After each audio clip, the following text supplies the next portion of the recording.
Praise the Lord. Palakpakan po natin ng malakas ang ating Panginoon. Magandang umaga po sa inyong lahat. Magandang umaga po sa mga kasamahan natin sa online. Magandang umaga po. Alam po ninyo, may isang kaibigan po akong Kapampangan. Ang sabi po niya sa akin, gusto ko lang i-test kung totoo. Sabi po niya sa akin, isa daw po sa mga laudable qualities ng mga Kapampangan, magagaling daw po kayo sa math. Totoo po ba yan? Ano ho ba ibig sabihin ng tawa nyo? Itetest ko po kayo kung magaling kayo sa math. Alright? Pakilakas lang po ang sagot. Alright? 5Q plus 5Q equals? Mahina po. 5Q plus 5Q equals? Thank you din po. Thank you. Mahusay nga sa math. Thank you. Thank you, thank you. Una po, thank you talaga sa ating Panginoon. Alam niyo po, yung gumising po tayo, may lakas, may sigla, pwedeng bumiyahe. Naku, yun po napakalaking biyaya galing sa Panginoon. Kaya thank you, Lord. Thank you din po sa ating Jael Church family. Kay Kuya Ed sa Jael, may simbahan po tayong pwedeng puntahan na talagang shelter para sa mga needy people. Salamat. Salamat kay Mayor Mike Galang na naglilingkod sa bayan. Salamat po kay Pastor Alex, kay Doc Lilian na talagang mga sinusundan nating mga leaders natin dito sa Jael Church. Salamat sa bawat isa. Isa pa po sa pinakamagandang dapat ipagpasalamat, totoo po ito, ang sarap ng pakiramdam na napapaligiran ng ganyang uri ng mga tao. Kasi parang ang bawat isa po sa inyo ay larawan ng gentleness. Silipin ho ninyo yung mga katabing nyo. Mukha ho bang larawan niya ng kahinahunan? Natetempt tuloy si Pastor Bobot ngayon na kayo ay binyagan, kumbaga. Kayo'y bigyan ng bagong pangalan sa araw na ito. Okay lang ho ba? Beginning today, ang pangalan nyo ho ay kahinahunan. Kaya sabihin nyo ho sa inyong nasa kanan at nasa kaliwa, hello, gentleness. Sige. Sa kabila, hello, gentleness. Ayan. Naku, ang sarap po ng mundo na napapaligiran ng mga gentle people. Kasi ano ang mundo kung walang gentleness? Ano ang mundo kung walang, ano ang mundo? Imagine this world without gentleness, without God's rule. Ano po ito, tingnan nyo, magko-conjure ng mga images sa inyo. Ang world ay world of crime and violence, world of corruption and injustice, di ba? Masakit. World of hatred, division, and conflict. World of moral decay and wickedness. World of fear, suffering, hopelessness, greed, selfishness, exploitation. World of deception, lies, and dishonesty. A world of spiritual darkness and rebellion against God. Kaya kung walang mga tao na larawan ng gentleness, ito ang mundo. And therefore, kaya natin sabihin, ang mundo ay walang no unity, no justice, no lasting love, no purpose, no truth, no peace, walang kapayapaan. Salamat na lang po ang Panginoong Jesus. Sana lalong lumutang ang ganda ng kanyang invitation. Matthew 11:29. By the way, yung Matthew 11:28 and 29, sabi ng ilang mga scholars, ay ito daw po, that was the first recorded general invitation of God to all men. Napakayaman . Take my yoke upon you and learn from me. For I am gentle and humble in heart. And you will find what? You will find what? Rest for your souls. Grabe naman. That declaration is astonishing. Imaginein po ninyo ang Diyos, the God who created all things at a command, the God of all gods, the King of all kings.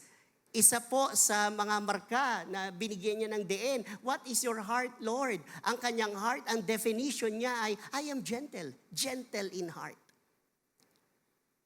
Ang Diyos po natin, try to imagine po yung powerful God, Creator, magnificent, etc. Pero hindi gentle. What would be yung picture of that kind of God? Pero yung makapangyarihan, mahusay, magaling. Sinabi niya, pero ako ay gentle. Nakakabigla po ito, no? For I am gentle and humble in heart. Napakasarap. By the way, sa New Testament, ang gentleness po ay galing sa Greek word na prahutes. At ang prahutes o prahutes ay, ibig sabihin ay hindi daw po pagiging soft or mild o pagiging timid or passive. Marahil sa Tagalog, hindi kahinahunan yung mahinaan loob, mahiyain, sunod-sunuran. No? Yung madaling matinag, akala natin gentle yon. Hindi po. Hindi po. Ang gentleness po o prahutes ay strength. Somebody say strength. Pero that is under control. Malalim. Hindi tinanggalan ng kapangyarihan ng mga bagay na pwede nating sabihin kaakit-akit, pero under control.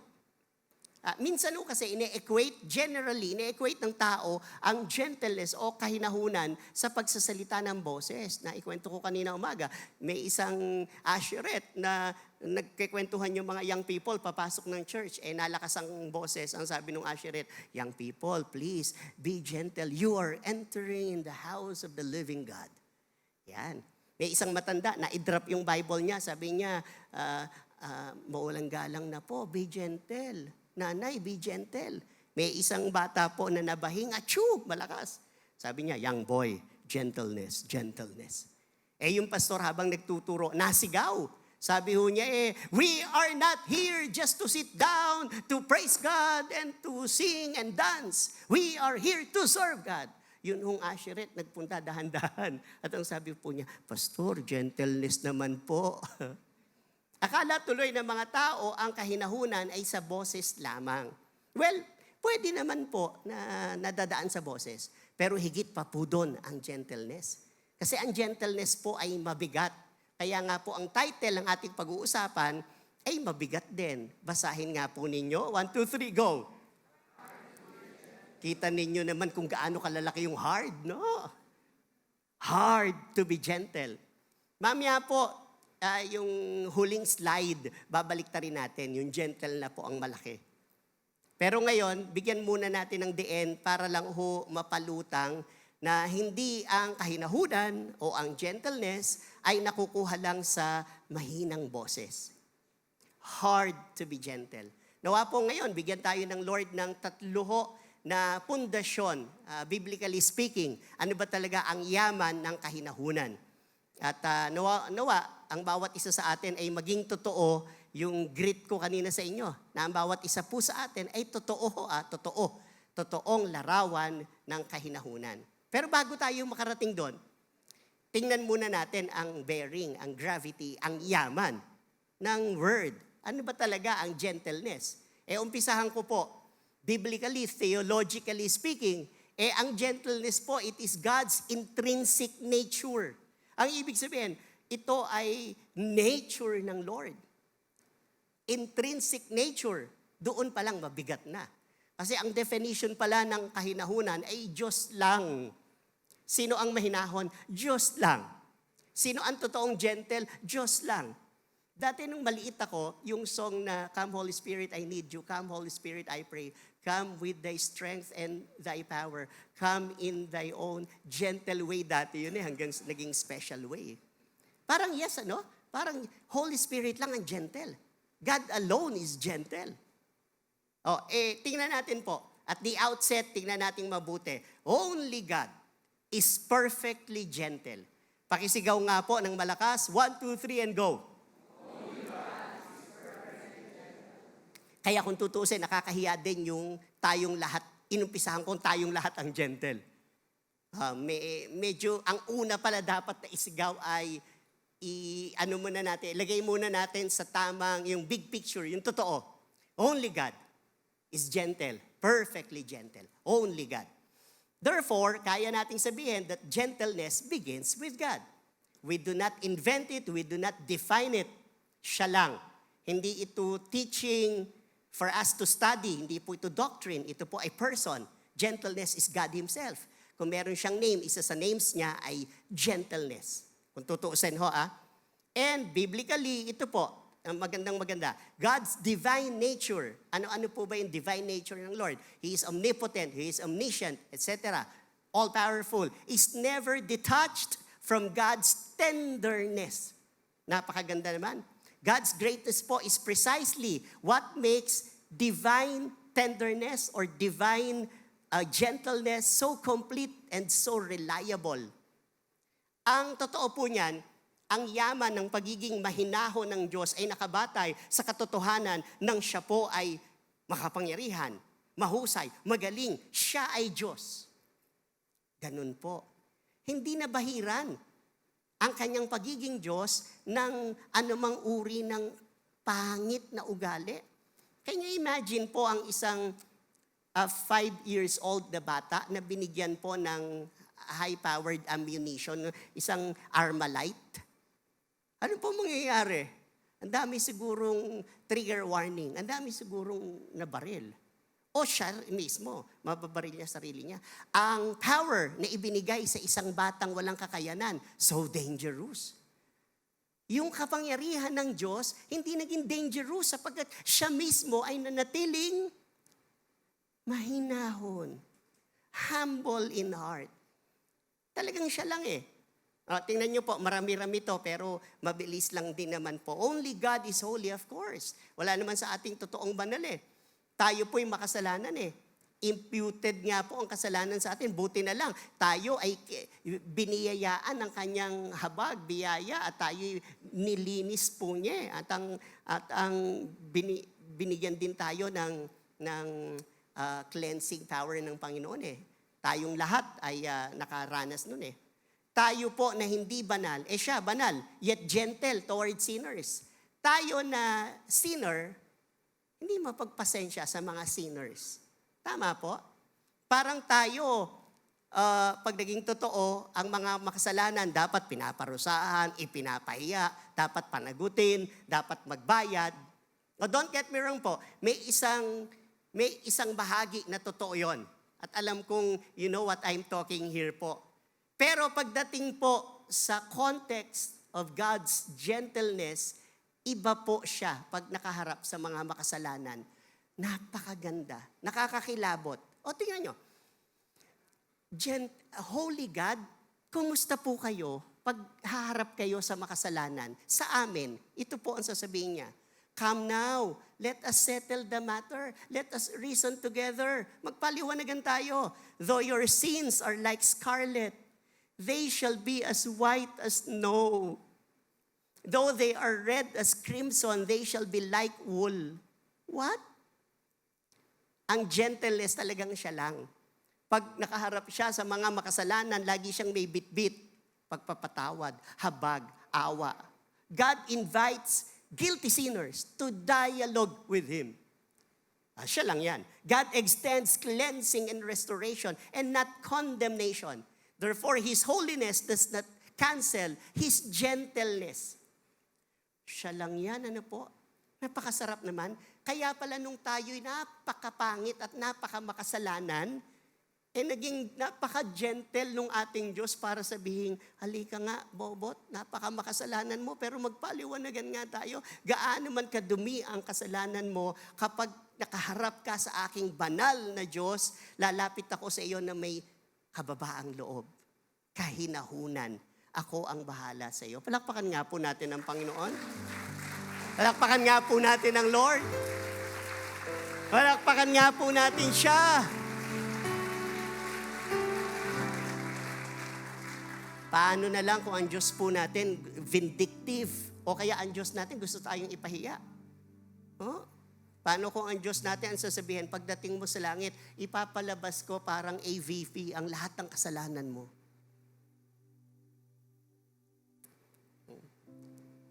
Ang mapulang dugo ng Panginoon, tinakpan ang lahat ng uri ng kasalanan natin. Paka-gentle niya. Ito pong Luke 15:20, kabisado natin yung parable ng prodigal son. Prodigal father din yan eh. Prodigal in the sense na sobra-sobra ang pagmamahal ng ama. Tingnan nyo, so he got up and went to his father, itong prodigal son. Pero sabi, but while he was still a long way off, his father saw him. saw him. That's number 1. Filled with compassion for him. Nakita, may nadama. He ran to his son. He threw his arms around him and he kissed him. Sa original Greek, and he kissed him much, kissed him often. Pinupog ng halik. Pinupog ng halik. Paulit-ulit na hinalikan. Sabi ko nga po, sabi ko sa aking wife, ang dalas ko na itong mabasa, pero ang nagrema sa akin, parang kung ako yung ama, wala na akong pagkakakilanlan sa anak ko. Una, napakapangit na niya, napakapayat na niya, napakadumi na niya, napakarusing na niya. Hindi na ito yung anak ko, technically, practically. At kung siya man, yung na-recognize kong anak ko, baka ang sabihin ko pa, hindi kita na anak sa ginawa mong yan. Nakakilabot po na yung ama pa ang nagtatakbo. Bago pa masabi ng anak ang kanyang paulit-ulit na ni-rehearse na kanyang, I am no longer worthy to be called your son, just make me like, shh, huwag ka nang magsalita. Niyakap, pinaghahagkan. Ano ho tawag doon? Gentleness. Gentleness. So only God is gentle. Siya po ay nagtatakbo, ayan o, God runs toward the repentant sinner. There you go. Sorry po. Ayan, there you go. God embraces before explanations are given. Pakaganda. O yung Romans 5:8, paborito ho natin. God demonstrates His own love for us in this. While we were still sinners, Christ died for us. Gentleness in action po yan. Kaya nga sabi ko nga po, kakaiba talaga eh. Tayo ho nagmamahal dahil unti-unti nakikita natin ang mga magagandang bagay na nai-inlove ka sa Kanya, na-a-attract ka sa Kanya. Ganyan po ang tao, di ba? Bakit ka na-inlove sa Kanya? Ang dami mong nadidiscover na something in her na lalo kang humahanga. Iba po ang Diyos. Bakit? Ang Kanyang pagmamahal, His love, sabi ho ng isang author, is based on His prior understanding of the worst about us. Ang Kanya, wala hong discovery ang Diyos na pangit na maaapektuhan siya sa pagmamahal sapagkat nung nalaman niya ang lahat ng pangit sa iyo, He loves you anyway. Oh, thank you, Lord. Yun po ay gentleness niya. O isa pa po, only God is faithful, of course, yet gentle toward failures. Ang totoo pong mahinahon na tao, kayang magbigay ng allowance sa pagkakamali ng kapwa. Ang tawag po doon katapatan na nagmula sa kanyang kahinahunan. Yun po yun eh. Psalm 103:13 and 14. As the Father has compassion on His children, for He knows how we are formed. So God understands human weakness. God is aware of our frailty. Yan nga po ang problema sa tao. Tayo mismo nagkakasala. Pero minsan wala tayong mahabang pise sa mga tao nagkakasala. Napansin ho ninyo? Parang minsan ang dapat lang natin sabihin, ba't hindi ako magpapatawad sa mga kabiguan at failures ng iba? Ako'y nagfe-fail din. Pero minsan hindi po. So God's faithfulness po does not crush weakness. Ang lalim ng kanyang pagiging mahinahon o kahinahunan o gentleness ay nakabatay sa lawak ng kanyang kaunawaan. Kaya the more na kayo po ay maunawain, the more na malawak ang inyong pagpapasensya. The more na lumalawak po ang inyong kahinahunan. Kailan ho kayo hindi nagiging mahinahon? Pagka hindi nakakaunawa. Kaya po pag nasabi na natin ang lahat at nung nag-explain, sana sinabi mo agad-agad. Hindi kita naunawaan eh. Ang problema sa atin, nagalit agad. Hindi inuuna yung unawa. Kaya nga po sa unawa, ano ang unang 3 letra? Una. Hindi ko po inisip yun, ngayon ko lang naisip. I don't know kung may kinalaman yun. Pero yes, ano ho? Unawa. Baka pwede na unahin natin ang unawa kesa sa ano pa mang mga bagay. 2 Timothy po, yun ang sinasabi, He remains faithful. God does not abandon failing people. God's character is unchanging. Thank you, Lord. Talagang kayo lang po pala ang gentle. Mukhang ngayon pa lang naintindihan ko na yung hard to be gentle. Mukhang talagang siya lang. O tingnan nyo itong letter C, siya lang. Only God is what? Pure, yet gentle toward the unclean. Siya pa na napaka-pure, ang hindi nangingimi, walang, sorry sa word, hindi maarte para sa mga tao na marumi. Ba't gano'n? Kung sino pa yung taong marumi? Ang parang hindi nakakatagal sa maruruming tao. Samantalang siya ang pure. Iba. Ay, naku po, iba po talaga ang Jesus natin. Pagsigawan nyo to, iba talaga yung Jesus. Bakit po? Tingnan nyo tong verse na to. Ito lang po ang i-share natin sa mga mahal natin sa buhay. Iba na ang mundo. Ako makikita ko to, parang sinasabi ko, ako to. Tingnan nyo ha. Jesus was indignant, nagalit siya. Yung pagiging indignant niya, in the context, naging indignant siya kasi nakikita niya lahat ng tao, walang pakialam sa mga leprous men and women. Mga may ketong, dreaded disease sa panahon yun eh. Parang sa kanila, pagka may ketong, isunumpa. So talagang ayaw nila. May social stigma tuloy. Pero ano ginawa niya sa ketungin? Nakakakilabot po. Tignan nyo ha, imagining nyo ang senaryo. Okay. Ang lahat ng tao umiiwas sa may ketong. Si Jesus, tingnan nyo, ito ang nangyari. He reached out his hand. Marahil hinawakan niya sa kamay, itinayo niya, marahil niyakap niya. Ang taong pagkatagal-tagal na hindi tinitingnan o hindi nilalapitan ng sinuman, ay nakadama ng palad. Ng palad. At pagkatapos, he touched the man. And he said, I am willing. Be clean. Yung kapangyarihan ng pagpapagaling, na just to command the healing touch, be clean. Pangatlo yun. Inuna pa nga niya yung pangalawa na yung to tell you the truth, I am willing. And then, he released his power. But before saying, I am willing, he touched the man. He touched the man. Ang gentleness po niya ay tumatalab. Sabi ko tuloy, ako yan. Tayo ho yan.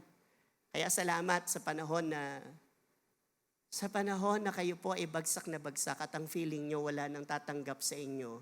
Hindi totoo yun.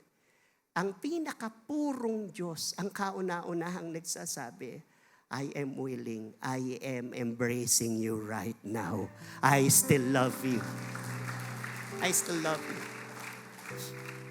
Salamat, Lord. Ganyan din ang nangyari sa Luke 7:38-39. Yung babae, no?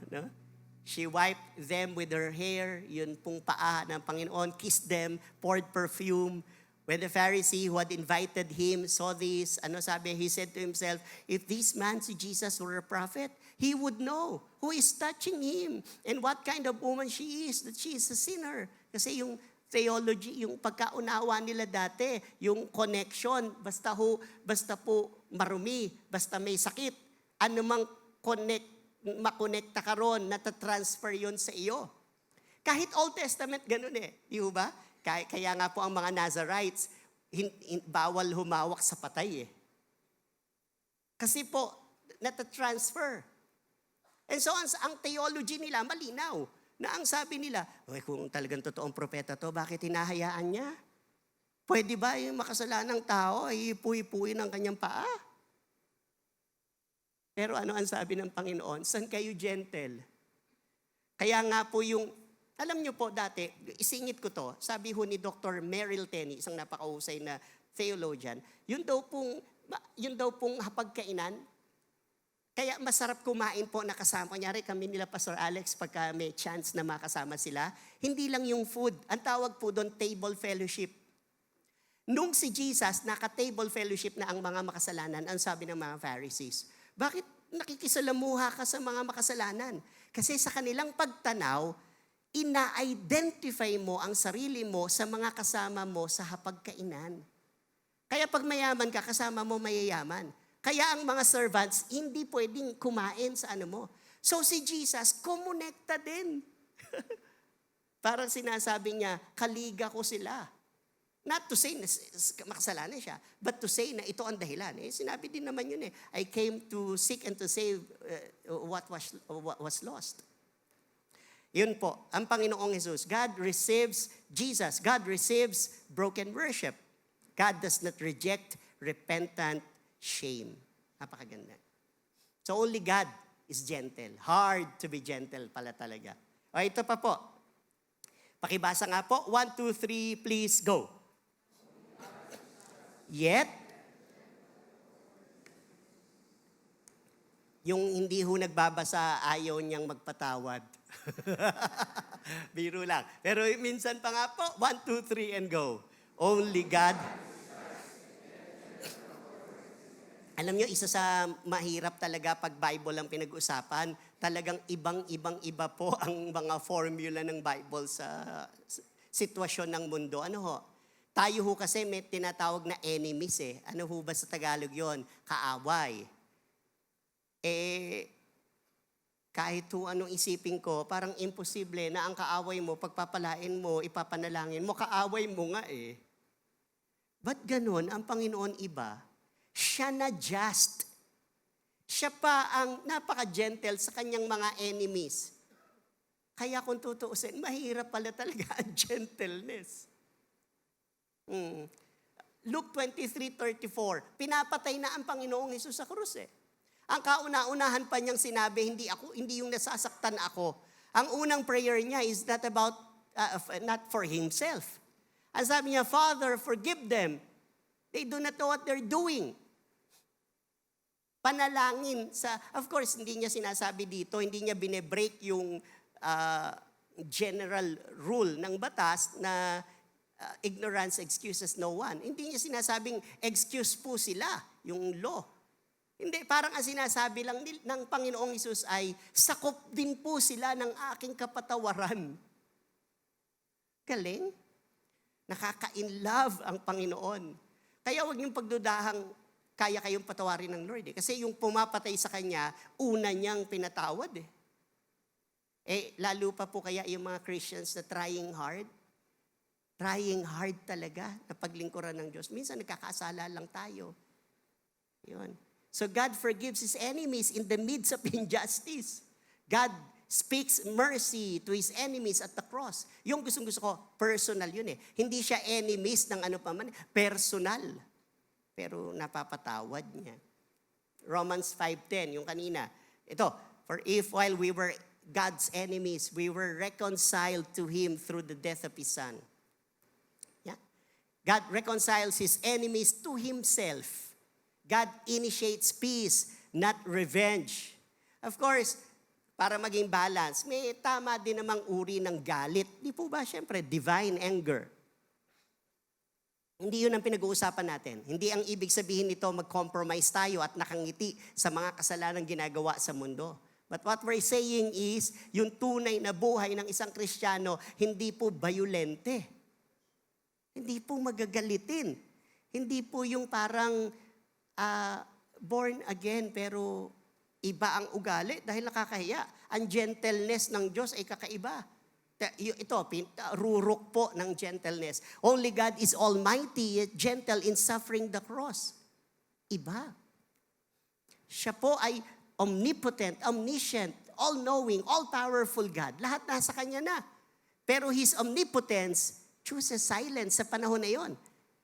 Na-control ng love ang Kanyang kapangyarihan. Isaiah 53:7, He was oppressed and afflicted, yet He did not open His mouth. Di ba? His power is willingly surrendered. Despite authority, there is no resistance. Ang tawag ho natin dyan sa Christology ay kenosis, God self-emptying. He emptied Himself, who being in very nature God. Kaya huwag kayong maniniwala pag may nagsabi na si Jesus hindi Diyos. Kahit sino, basta binasa lang yan. Napakaliwanag being in very nature God. Wala na ibang ibig sabihin niya na. Did not consider equality with God something to be used to His own advantage. Di ba? Kaya kahit John 3:16 yung bigaten, ang ibig, monogenes, ang sabi nila, of the very same kind. He is God. Rather, He made Himself nothing by taking the very nature of a servant, being made in human likeness, and being found in appearance as a man. He humbled Himself up to where? By becoming obedient to death, even death on a cross. Gentleness po iyan ng to the max. Siya na omnipotent God ay nagkatawang tao at nagsuffer. Napaka-gentle niya. No? Sabi nga ho ng ibang scholar, siya lang ang pinatay sa krus ng hindi nanunungayaw, hindi nagmumura. Sorry sa word. Kakaiba siya. Siya lang. Siya lang yung habang pinapatay, ang unang napakahirap nga no? Kung isa ho tayo sa pumapatay sa Panginoon, na habang pinapatay, ang unang madidinig mo ay, patawarin kayo. Ama, patawarin niyo po sila. Siguro parang, God, are you with me? Iba. By becoming obedient to death, God voluntarily humbles Himself. God's strength is expressed in humility. Power is controlled. His power is controlled by His love. So, mga magulang, mga kapatid, JL Pampanga, San Fernando, mga kasamahan po natin na may nanonood sa iba't ibang bansa, ilatag natin ang big picture, ang katotohanan. Ano ang gentleness? Only God is gentle. So, tama yung title natin, Hard to be gentle. The fact is, it is impossible to be gentle because only God is. Only God is gentle. Pero, wag ko kayong mag-alala, may dalawang hakbang pa para mabuo yung framework, yung biblical framework ng gentleness. Ito yung pangalawa. Only the Holy Spirit produces true gentleness.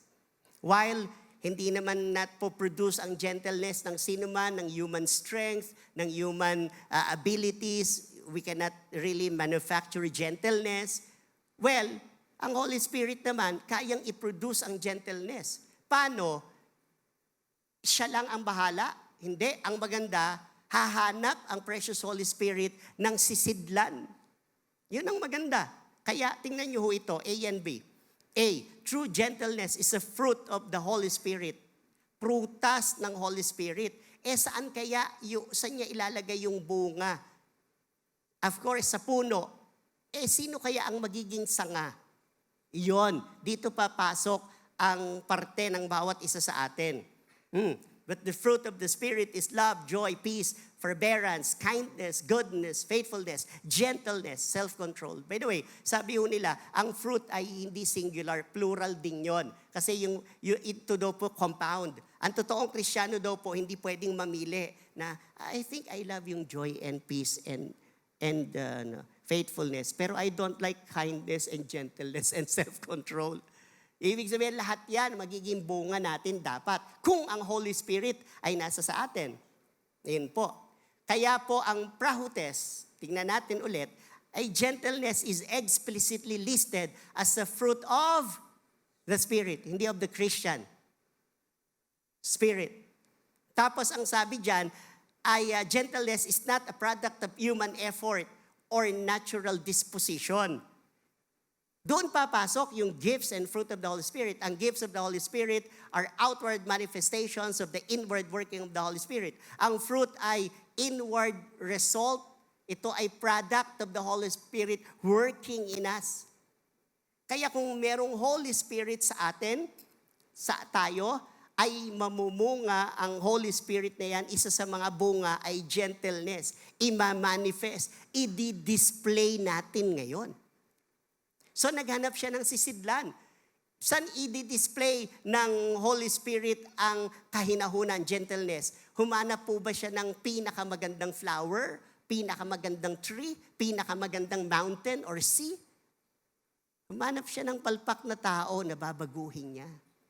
At siya ang magdi-display. Sa katunayan yan, mas madaling intindihin yung theology ni Paul. True gentleness is spirit-generated, not self-produced. Ito ho, in Paul's theology, yung fruit ay karpos. implies organic production, not human manufacture. Paul is saying, and I quote yung mahusay na theologian, Paul is saying the fruit of the Spirit grows from within when the Holy Spirit lives and works in us. Kaya organic po, production. Yung healthy tree naturally produces healthy fruit. So hindi pinipuwersa na pag born again na maglabas ka ng kainahunan. Pilitin ang sarili, maging mainahon ka. Pagka ang Holy Spirit ang nasa atin, naturally po, talagang lalabas ang kahinahunan. Silipin nyo nga po yung katabi nyo. Di ba, naturally po, napaka-natural ng, kaya niyang sabihin, walk up like this. Na may gentleness.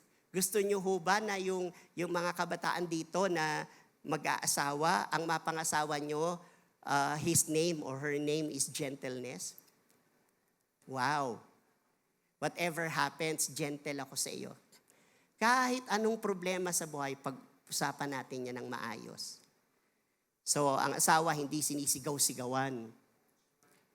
Hindi, para patunayang ikaw ang mahusay ay ipapahiya siya. Say amen. So, kung dito asawa nyo, sabihin nyo, makinig ka kay pastor. Nako, totoo po yun eh. The believer daw po is the vine branch, not the source. Tama. The Spirit is the life-giving agent. Sino namumunga? Ang puno, ang Panginoon. Tayo ay sanga. Sa sanga, mamumunga yung prutas. Pero ang sanga, pag tinanggal sa puno, hindi na mamumunga. So hindi pwedeng mangbayabang yung sanga. Dahil ang totoo pong nagbunga dyan ay yung may ugat, yung puno. At ang puno ang Panginoon, tayo po ay sanga. Di po ba ganon? Therefore, yung ikalawang hakbang sa kahinahunan is this one. Gentleness is not a moral achievement, but a supernatural outflow of divine life within the believer. Kanina po kami nag-asawa, nagsasabi rin kami na na-touch kami dun sa declaration ng Pampanga na ang una ay yung breakthrough attitude. Sabi ko, tama, pundasyon. Kasi let's not talk about maraming breakthroughs kung that's so dangerous, na ang lumawak, ang pagkaho nagsabi tayo ng expansion, pero wala pong karakter. Can you imagine po ang dadami? Ang growth ay natural na paglago sa healthy body. Kung hindi healthy ang body, yung pangit na cells ang lalago, ay trigger warning, ay cancer cells ang lalago. Can you imagine kung maraming cancer Christians na sila ang lalago? Pero kung ang lalago ay ang mababait ng Kristiyano, mga Kristiyanong maayos at meron pong breakthrough attitude, whatever happens, magsusumikap yan hanggang sa makuha niya ang supernatural breakthrough, ang blessings of the living God at ang lahat ng bagay. Nag-i-start po sa puso ang lahat. Kaya that leads us to number 3. Ito po, only the surrendered manifest genuine gentleness. Nasaan ang manifestations ng kahinahunan, ng fruit of the Spirit? For that matter po, yung kabuuan, yung love, joy, peace, etc. Kristiyano na yielded before God. Ganun po. Kaya yung tatlong hakbang, tingnan nyo, only God is gentle. Kanina, intrinsic nature niya yan. Pero ang precious Holy Spirit at ang Diyos, mabubuhay sa tao. Kaya know ye not, you are the temple of the Holy Spirit. Therefore, mamumunga, i-display natin yung gentleness. Pero meron pong binabayarang presyo, yielded ka before God. Yielded. Yun yung pangatlo. Only then, pwede nating sabihin, larawan na ako ng gentleness. Kasi ang nakikita na sa akin at ang nasusunod, hindi ako, kundi ang Panginoon. Mahirap kasi, naalala ko yung isang kwento sa isang pastor na ang topic niya is about humility. May isang mahusay daw pong isa sa congregation niya lumapit, Pastor, that was the most powerful teaching I have heard in my entire life. Ang sabi daw po nung pastor, I know.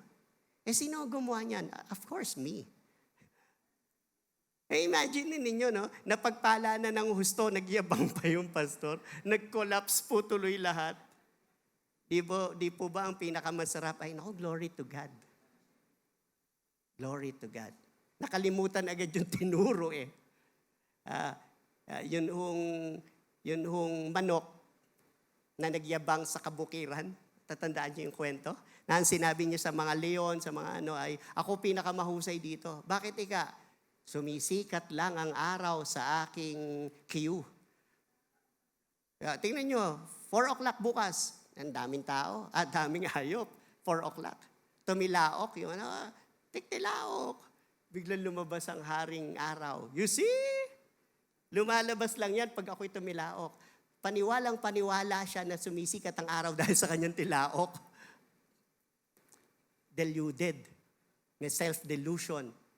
Ayoko nung salitang yon. Na akala ng tao, napakahusay mo, napakagaling mo, hindi pala.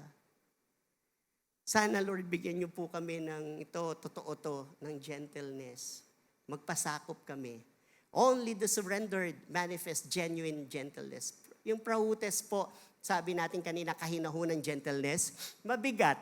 Tingnan niyo po ito. Ito, ano na natin po ito ha? Trabaho na natin to. Kapangyarihan na walang pagiging marahas.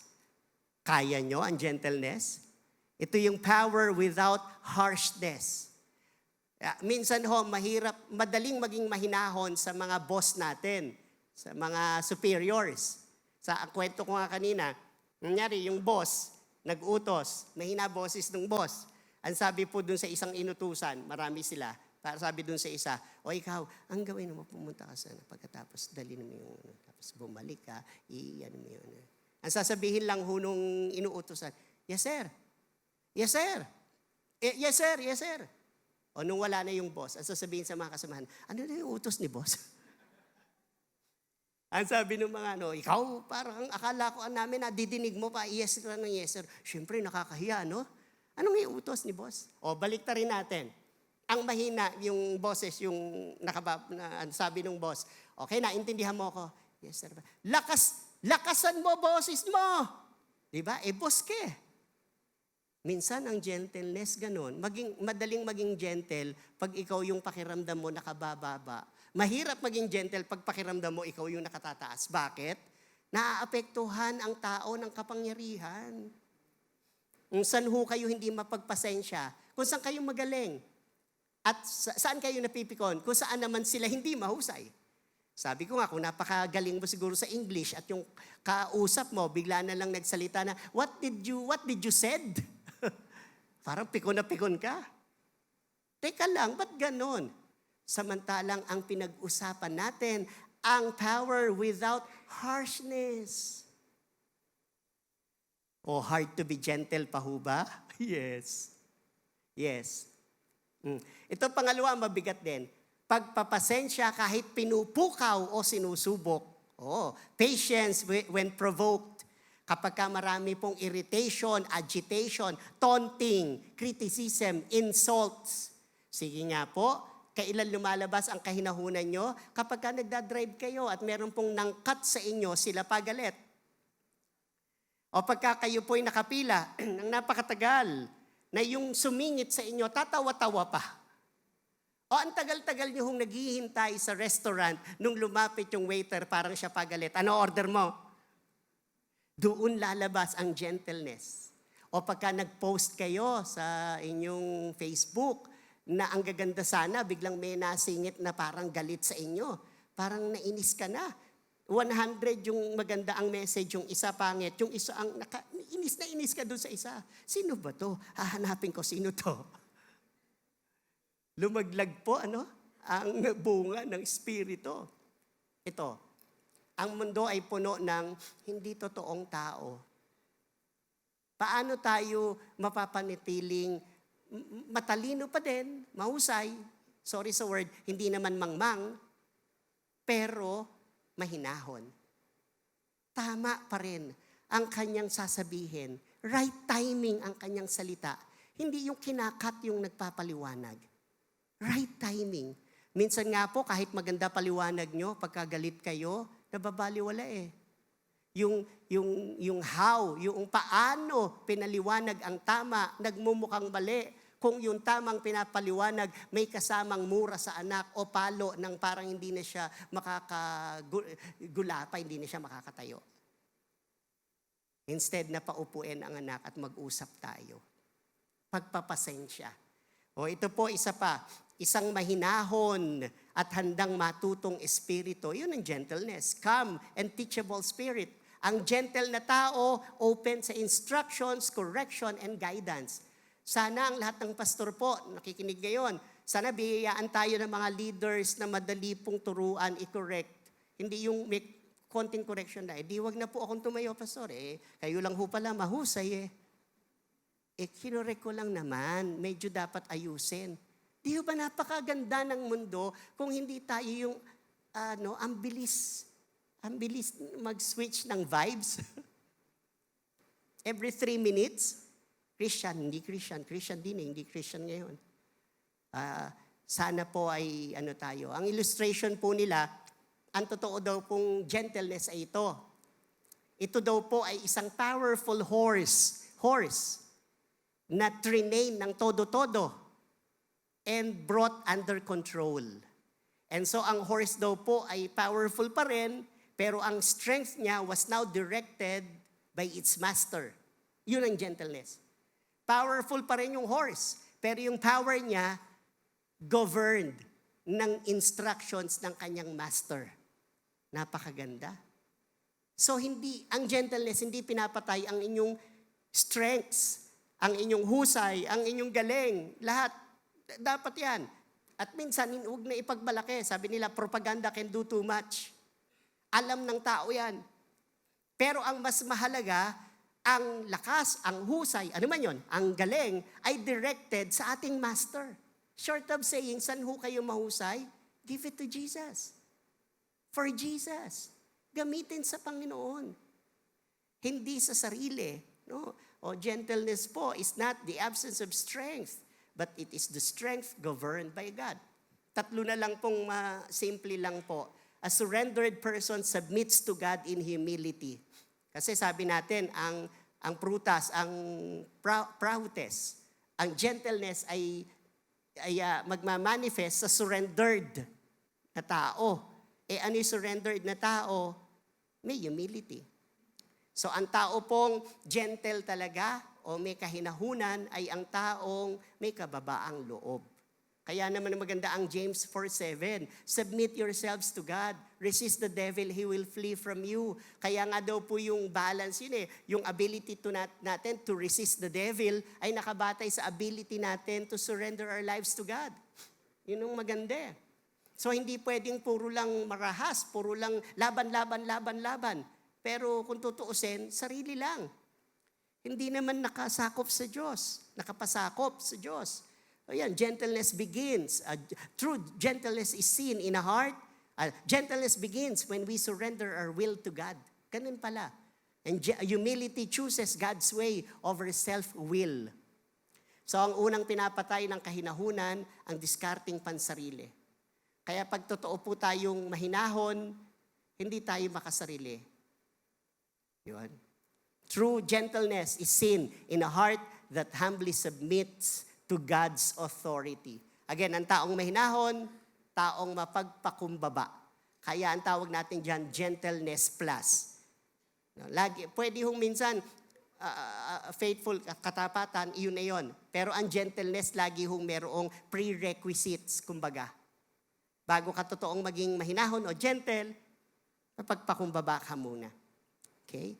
Letter B po, tingnan nyo to. A surrendered person rests in God with hope. Totoo po yan. Ito gusto ko. Ang totoo pong mahinahong tao, alam niya na may ginagawa ang Diyos Tingnan nyo ho. Kailan ka lang, di po ba ganun lang naman? Ang kahinahunan ay nakabatay sa, alam mong God, someone or God is in control. Kaya, meron kang fear, pagka minsan bilang tao, merong human doubt.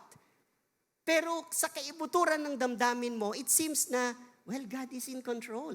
Kaya hindi kayong parang nagpapanik lagi. Bakit po? You put your hope in God. Kaya ang kalmanting tao ay taong talagang ang hope o pag-asa ay ang Diyos. Kaya maganda po ito, Isaiah 40:31 But those who hope in the Lord will renew their strength. They will soar on wings like eagles. Gentleness grows when confidence is in God. Hope in God gives us strength to respond calmly. Isaiah 40:31 But those who wait upon the Lord shall renew their strength. Yun nga daw pong wait and renew doon ay galing sa Hebreyong salitang parang twisting Parang ang Diyos at saka ikaw ay nag-twist, nagko-connect. So, hindi ka na kayang baltakin ng kaaway sapagkat nakapulupot tayo sa Diyos.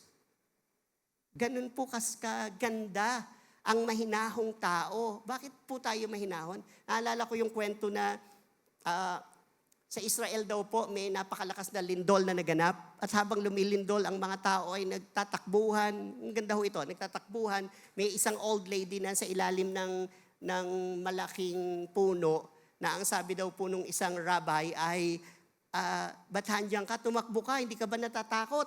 Ang sabi lang daw po nung old lady, well, I am enjoying what's happening. Why? I am enjoying the truth that I have this God who shakes the world.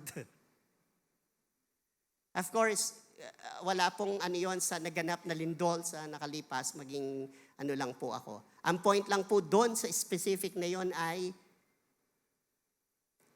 in control ang buhay natin dahil alam natin ang Diyos lagi hong may pakialam sa lahat ng nagaganap sa ating buhay. Kaya ang tao pong hindi nawawalan ng pag-asa, lagi nakakasilip ng hope. Sana ganun yung mga asawa natin, tayong lahat. Hindi nawawalan niya ng hope. Bakit? Alam niya ang hope kay God. Amen? Palakpakan nga po natin ang Panginoon. Yan. Yung pangatlo po ay ito. True gentleness, bago yung pangatlo. True gentleness flows from a heart that trusts God's promises and waits on Him. Kaya puno tayo ng pag-asa Yung pangatlo po, a surrendered person serves others in love. Nakita ho ninyo yung mga prerequisites, humility, hope, and love. At ang totoo pong gentleman, gentlewoman, taong mahinahon, taong may gentleness, ay tao pong may pagmamahal at naglilingkod sa kapwa. Naglilingkod sa kapwa. Yan. Okay.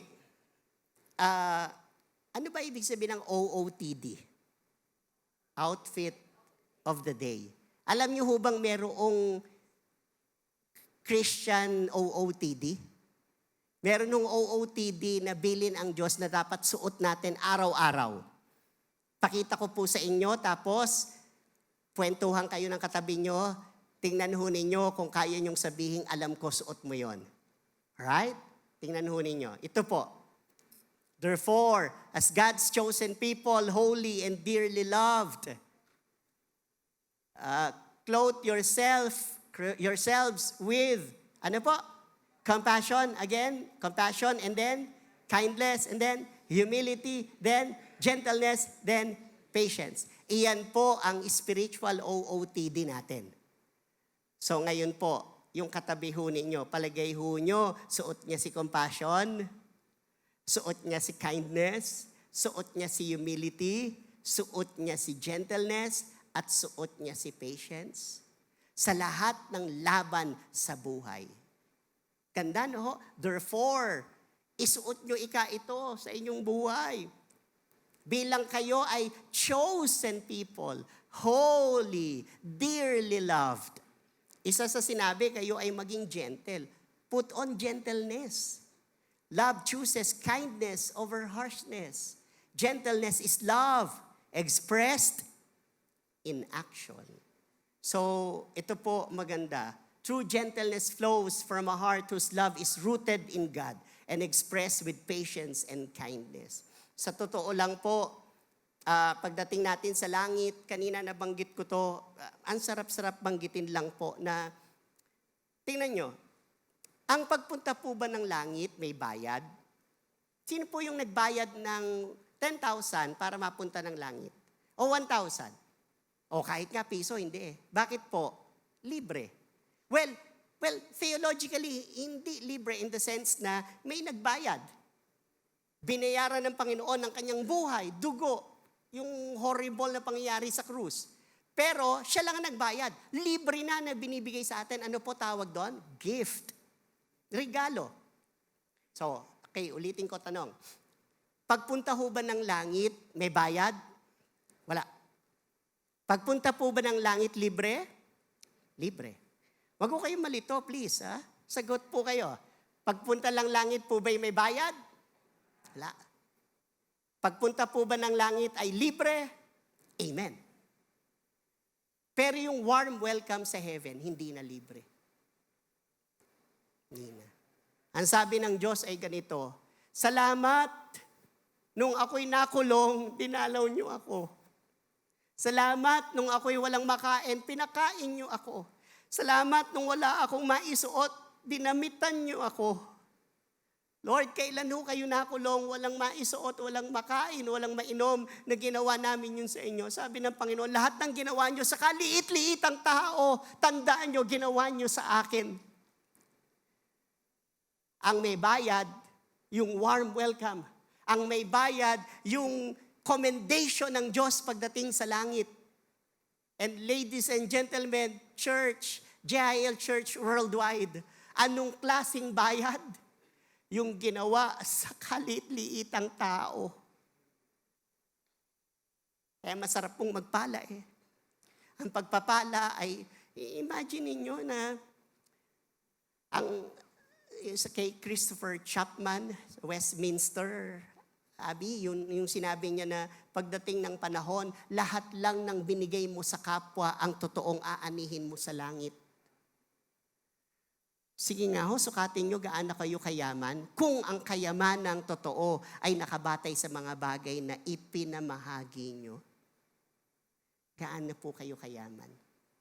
Samantalang ang tao, di ho ba, ang batayan ng kayamanan natin, yung mga bagay na nasa akin. Sa Diyos, hindi. Ang tunay na kayamanan ay ang mga kayamanang naibigay sa mga nangangailangan. And that's gentleness. Lahat binigay ng Diyos sa atin. Ganun siya ka-gentle sa atin. Hard to be gentle. So tingnan niyo po ang simpleng teaching natin. Nawa po yung framework ng if I may po. Hindi lang to gentleness kung tutuusin. Yung goodness, yung kindness, yung love, yung mercy. Yan, ito ho. Only God is perfectly gentle. Yan ang pundasyon ng lahat. And true gentleness in its fullness exists in God and God alone. Pangalawa po, para hindi tayo maging mayabang, only the Holy Spirit produces true gentleness. Hindi natin kayang i-manufacture ang kahinahunan. Ang human effort ay hindi sapat. Yan ay fruit of the Spirit. Salamat na lang po. Only the surrendered manifest genuine gentleness. And therefore po, exclusive ang gentleness sa mga taong yielded before God. Those who yield fully to God's will can reflect His gentle character in their lives. At hindi naman dapat mahirapan tayo. Kasi po ang mahalaga lang magpasakop. Mahirap bang magpasakop? Kung ang pagpapasakop ay kasing kahulugan ng take full control, God, you who know everything. Hindi po mahirap yon. Hindi mahirap magpasakop sa isang Diyos na alam ang lahat. Kung tatawid ho kayo ng ilog, ang kasama nyo, hindi kayo masyadong sanay lumangoy at tatlo o apat na expert swimmers, siguro ang sasabihin nyo, wala yan. May 4 na expert swimmers ako eh. Natabunan yung aking takot na may kasama akong 4. So, you see, ang confidence nyo nakabatay sa pagkakakilala nyo sa mga kasamahan nyo. Ibibigay nyo, parang yung buhay nyo, hindi ako pababayaan ng 4 na yan. madaling magpasakop. Sarap isigaw. Lalong madaling magpasakop sa isang Diyos na napakadakila, napakamatapat, napakabuti, napakayaman ng pagmamahal, napakamapagmahal, nagpapagaling. Lahat nasa Kanya na. Salamat, Lord. Madali na magpasakop sa Kanya. So, ibigay natin ang ating buhay at ipagpasakop natin sa isang Diyos na totoong nagmamahal sa atin. And therefore, ngayon po, ang ano ko lang po sa inyo ay pagharian tayo ng Diyos at ang lahat ng bagay, dati nga po ako ay, darling, pahiram nga ng Bible. Dati po, may isang kapatiran po sa Bukawi, namatay yung anak niya, medyo may pagkasanggol pa nung nawala. Pero sabi po niya, gusto ko po, Pastor, na mag-share kayo ng Word of God sa congregation, salvation. May isang na-born again po doon sa gathering na yun eh. Nung nagkausap kami, sa marami ko po kakong sinabi, paano nangusap ang Diyos sa inyo. Pastor, yun lang pong illustration nyo ang nangusap sa akin. Kinausap ako ng Lord through your illustration. Gawin ko yung illustration para maintindihan nyo ang yaman ng pag-uusap natin ngayon. Okay. Ano po ang kailangan nyo ngayon? Healing. Baka meron dito nangangailangan po ng healing. Bahagi po ng teaching natin ay healing. Ito po yun. Kunyari lang, healing. May nangangailangan dito, malaking babayaran niya, provision. Ito po yun. Nangangailangan siya ng joy. Dami niyang laban sa buhay. Nawawalan siya ng joy. Ito po yun. Ano mang pangangailangan mo, ito yon, yung panyo ko. Represented ng aking panyo. Itong Bible, si Jesus.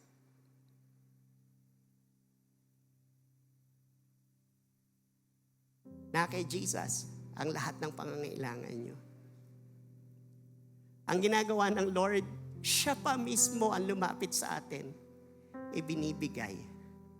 Anak, tanggapin mo, darling, tanggapin mo. Sa iyo na lahat yan. Inaabot sa atin. Mga magulang, mga kapatid, napakasarap po. Napakapalad nyo ngayon, no? Mga nakakapakinig. Tayo lahat. Lahat ng pangangailangan natin nakasakop nung persona ng Panginoon na gentle and humble in the heart. At siya ang nagbigay na paanyaya. Lapit kayo sa akin. Kayong lahat ng napapagal at nabibigatang luba sa inyong pasanin. Kayo ay aking papagpapahingahin. Kung paulit-ulit na lang ang kanyang paanyaya. Isang aklat sa Bible, di ba? Draw nigh to me and I will draw nigh to you. Lapit lang. In reality, siya ang taga-langit, nagpunta sa lupa eh.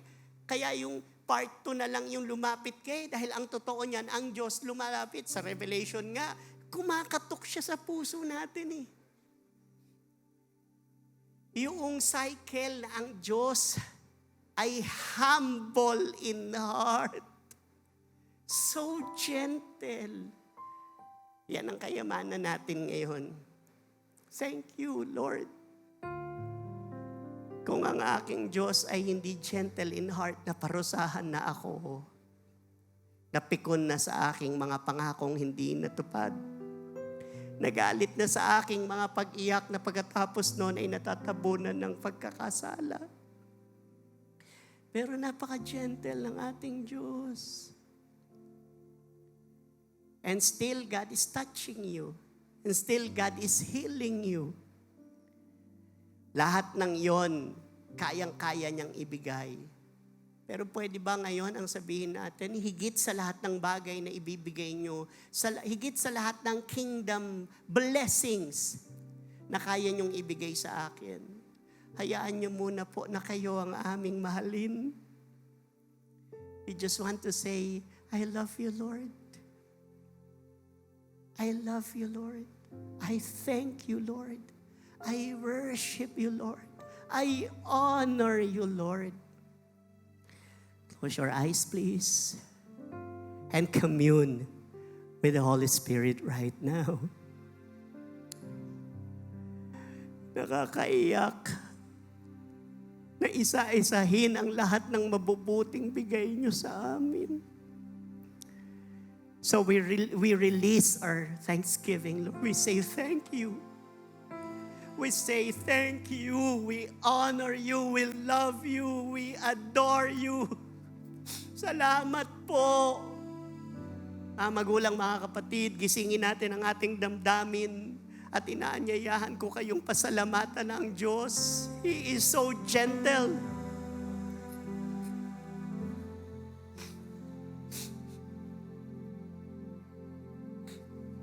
Nagpapagaling ang Diyos. God is healing you. I can sense, alam nyo, ngayon, may tapang akong sabihin, miracles are happening in this place. We speak your miracles, O God. Hindi po imposible na maging posible ang imposibleng nararamdaman namin dahil ang Diyos ng imposible, ang Diyos ng kapangyarihan, ay Diyos ng mababa ang loob. Kuro shakarabashanda. Oh, we praise you, Lord. God is touching. God is touching you. Inilalagay ng Diyos ang kanyang kanang mapaghimalang kamay sa iyong ulo. Can you feel the touch of God right now? Receive it in the name of Jesus. Yung mga nanunood sa atin o yung mga nasa overflow room, lahat ng mga hand dito, I can sense God is touching you. So gently, alam nyo, damang-dama ko ngayon yung kung papaano, kung nayakap ng Lord ang taong hindi niyayakap sa New Testament, kung kaya niyang yakapin ang taong nakakadiri, merong sakit, how much more ikaw? Feel His love and His touch. Yan po ang inyong kayamanan sa mundo. JIL Church, JIL Pampanga, yan ang yaman natin. His embrace, His holy embrace, His love, His touch. Thank you, Lord. Thank you, Lord. Tumayo po tayong lahat. Please, go ahead, please. Tumayo tayo. Awitan natin ang Panginoon ngayon. Yung inawit natin kanina, gawin lang po nating awit ng pagsamba. At hayaan natin ang Diyos ay kumilos. Nanunumbalik. Nanunumbalik sa iyong paglinga. Muli po ninyo kaming lingapin. Dinadalangin ang iyong Muli po ninyo kaming tanggapin. Hinahanap ang iyong katuwiran. Niyayakap ang iyong kalooban. Minsan pa po. Nanunumbalik. Nanunumbalik sa iyong Lingapin niyo po kami, Panginoon, sa umagang ito. dinadalangin ang iyong pagtanggap. Hinahanap ang iyong katuwiran. Yan po ang ating dasal, panalangin. Niyayakap ang iyong kalooban. Ang ating pag-iyak, maghari ka po. Release your touch, Lord. Release your healing touch. Release your love. Release your grace.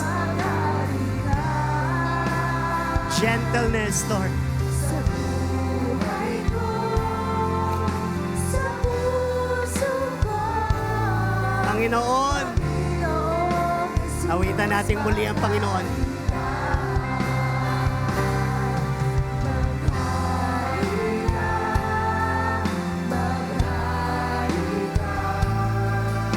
Panginoong Jesus, maghari ka. Yes, Lord. Sa buhay ko, sa puso ko, Minsan pa po, aawitin natin ito bilang pagsusumamo. maghari ka.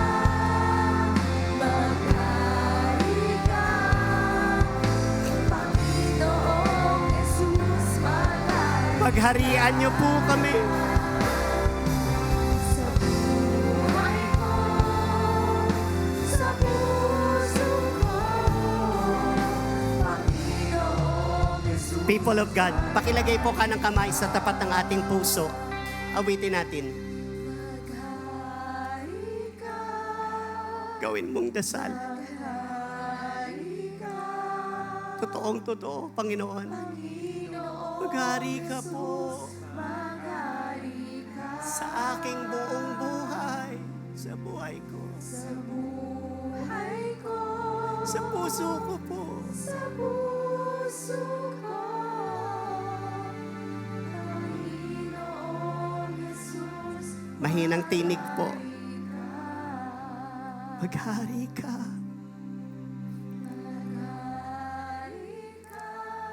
Maghari ka. Panginoon. Maghari ka. Sa buong buhay ko. Sa puso ko.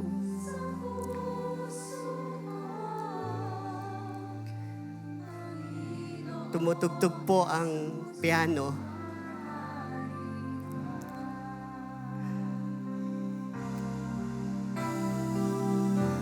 Naanyayahan kong magdasal ang bawat isa sa atin. Think about His love, His grace and mercy. Cry out to God, salamat po sa pagmamahal niyo sa amin. Salamat sa kababaang loob ng Diyos na nakakaunawa sa aming mga kahinaan. Inaanyayahan ko kayong i-release ang inyong puso bilang pasasalamat sa isang Diyos na hindi kailanman nagtampo at nagalit sa atin. Paano mo pagsasawa ang awitan ng isang Diyos na karapat-dapat sa ating awitin? Oh, Jesus. Alam po ninyo, malakas ang yakap ng Banal na Espiritu Santo sa paglalakad sa bawat sulok ng iglesyang ito. Yung iba mahigpit niyayakap ng Diyos as if, I miss you so much. Oh, thank you, precious Spirit. God is releasing His mercy, His embrace, His healing touch. And mind you, church, bago niya i-release ang healing touch, ay ang wonder of His embrace. Lift up your hands as high as you can. Mainang tinig po, please. Maghari ka, maghari ka. Panginoong Jesus, maghari ka. Maghari ka. Oh yes, Lord. Panginoong Jesus, maghari ka. Sa buhay ko.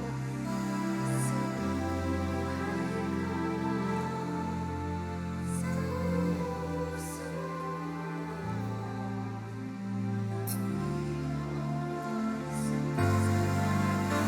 Ganito po. Lumilat ho kayo saglit. Bago ko po tawagan si Pastor Alex, in-impress lang sa akin ng Holy Spirit na gusto niyang magkaroon ng revival ang pamilya. At ang pamilya po ay nakakakita po ako ng maliwanag na ilaw sa tahanan sa Pampanga. Kung nagkaroon ng violence, kung nagkaroon ng pangit na larawan ang pamilya, nire-reclaim ng Lord yun ngayon at nagkakaroon ng revival ang pamilya. Walang sakit, walang kamatayan, walang disgrasya na mararanasan ang ating pamilya sa umagang ito. Ang dasal natin ng Panginoon ang magpapala. Kung kasama mo ang iyong asawa, hawakan mo sa kamay ang iyong ama, ang iyong anak. Magpe-pray lang po ako saglit sa release ng revival ng Lord sa bawat pamilya. Oh, hallelujah, hallelujah, Jesus. Thank you, Lord. Panginoon, dinededicate po namin ang pamilya, hindi lang ng San Fernando, kundi lang lahat na ngayon ay nanunood. Maghari ka po sa pamilya ng bawat Kristiyano, Panginoon. Sinasalita po namin and we say, Jesus is Lord over our family. Lord, makikita ang pagpapala, makikita, Panginoon, ang liwanag, makikita ang kaligtasan sa bawat pamilya ng inyong mga anak. Walang sakit at karamdaman, walang disgrasya, walang kamatayan. Sinasarahan po namin ang impyerno sa aming pamilya at sinasalita po namin ang open heaven sa aming mga pamilya, Panginoon. Salamat, Lord, lalo na po magkakaroon ng panibagong pagtitinginan ng mag-aasawa sapagkat ang genuine gentleness ay i-reflect ng bawat isa at makikita po ang ganda ng mundo na nagsisimula sa ganda ng bawat pamilya. We thank you, Lord. We bless you. We thank you, we thank you, we thank you. Purihin natin ang Panginoon, sampahin natin siya. Praise God, praise God, praise God. Tatawagan ko po si Pastor Alex for a prayer. Praise the Lord. Hallelujah. Lift your hands to the Lord. Sing that chorus again. Maghari ka, maghari ka, maghari ka. Panginoong Jesus, maghari ka Sa buhay ko, sa puso ko. Panginoong Jesus, maghari ka. Panginoong Jesus, Jesus. maghari ka. Say that part again. Panginoong Jesus, maghari ka. We worship you, Lord. We worship you. Dear Heavenly Father, we receive all of your prophetic healing messages this morning. Selyuhan mo ito ng banal na dugo ng aming Panginoong Jesucristo. Sa gitna ng mundong napakadaling magalit, maging marahas, mapusok, magtanim ng sama ng loob, sa halip na magpatawad, maging mahinahon, umunawa. Salamat sa magitan ng kapangyarihan ng iyong Santong Espiritu. Through our Lord Jesus Christ abiding in the hearts of your people, you are producing in us a divinely ordained character trait that would diffuse anger, that will de-escalate chaos, that would bring peace to homes, relationships, communities. Kayo lang po ang pwedeng makagawa nito, Panginoon. And your people have received it. And they will impart it to others na nababahala ang puso.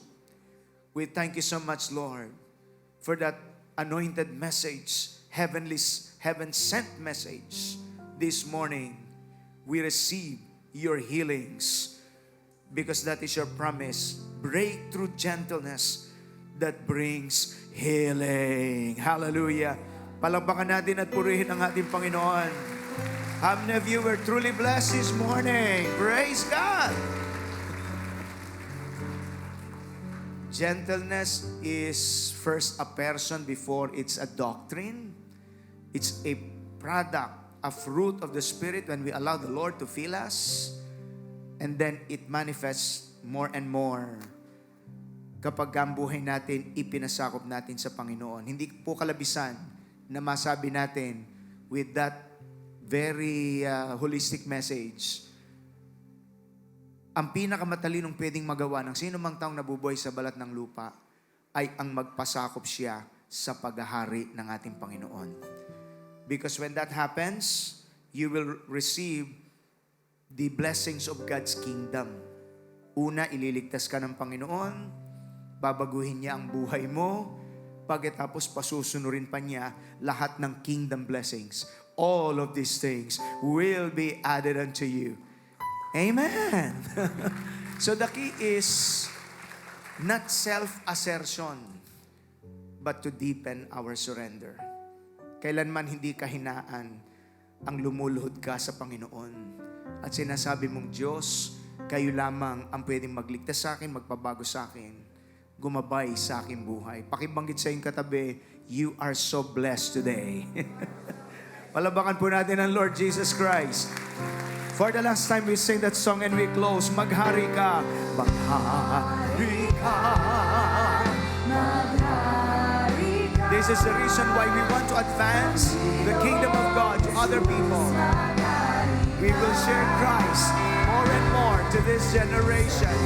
Buhay ko Sa puso ko, Panginoong Jesus, maghari ka. Panginoong Jesus, Panginoong Jesus, maghari ka. Panginoong Jesus, maghari ka. Thank you, Lord Jesus. Medyo lang ho ako ng precious Holy Spirit na kanina habang nagmi-minister ang ating Pastor Bobot, some of you may not be aware, you received tremendous miracles today. Claim it.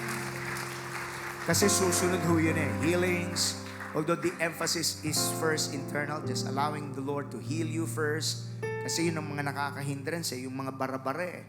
Pag nawala yung bara, dire-diretso pagpapaala ng Diyos sa buhay mo.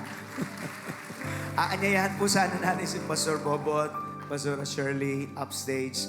I was just led by the Holy Spirit to pray for them. Ipag-pray po natin, very important ang kanilang misyon sa JIL Norway. A very strategic country there. By God's grace, in effect, they will not just impact Norway. They will impact a large chunk of Europe. So, pakistretch po natin ang kamay natin sa ating Pastor Bobot, Ma'am Shirley, at ang kanila pong sambahayan. It's a joy to have them today to encourage us, to minister God's word to us. Bibigyan ko po ng pagkakataon ng kongregasyon, umusal po kayo ng inyong blessing na prayer at pagpapala sa mga lingkod ng Diyos na ito. Thank you, Lord Jesus. Come on, congregation. Hallelujah. Release your blessings of prayer to Pastor Bobot, Ma'am Shirley, and their family. Thank you so much, oh God. Hallelujah. Hallelujah. Hallelujah. Oh, praise God. Kung papaanong napagpala mo po kami sa magitan ng buhay ng iyong lingkod, Pastor Bobot and Ma'am Shirley, we want, Lord, to somehow, in this small way, be a blessing to them. Salamat, salamat, hindi po nila pinagkait ang kanilang buhay at paglilingkod sa iyo at marami silang mga kaluluwang na ilalapit sa paanan ng aming Panginoong Jesucristo. Father God, we pray for strength. We pray for your favor. We pray for divine and perfect health unto them in the name of Jesus. And we pray for this assignment that he received from you, Lord, through our apostolic leaders, Bishop Bedredi, our Executive Vice President, Pastor Joby. Oh, in the name of Jesus, impress to their hearts, Lord, that they are fulfilling a very important spiritual assignment from the living God. Hallelujah. Bringing such messages that brings healing, transformation, impacting lives, impacting families and communities in the name of Jesus. Salamat, salamat po. Dinadakila ka namin kung paano kami napagpala ang buong JIL San Fernando, Pampanga, and those who joined us via live stream. We believe, Lord, higit mong pagpapalain silang higit pa sa kanilang inaasahan. Salamat, salamat po sa pangalan ni Jesus. Lift your hands for the final pastoral benediction. We believe that the prayer petitions in the prayer request box have already been touched by the power of the Holy Spirit, maging ang lahat ng kahilingan sa panalangin na nasa puso ng iyong mga anak ay binigyan mo na kami ng katiyakan kanina pa man, ang mga ito'y hinipo mo na ng iyong kapangyarihan. That's why we give you all the praise and all the glory for what you've done today, Father God. Your hands are lifted for the final pastoral benediction. The Lord bless you and keep you. Cause His face to shine upon you, be gracious to you, and give you His peace. The Lord bless you indeed and keep enlarging your territory. His mighty hand to be upon you and protect you from all evil. The love of the Father, the grace of our dear Lord and Savior Jesus, and the sweet fellowship of the precious Holy Spirit be upon us all, now and forever. And all of God's people joyfully shout and say, Amen and Amen. God bless po.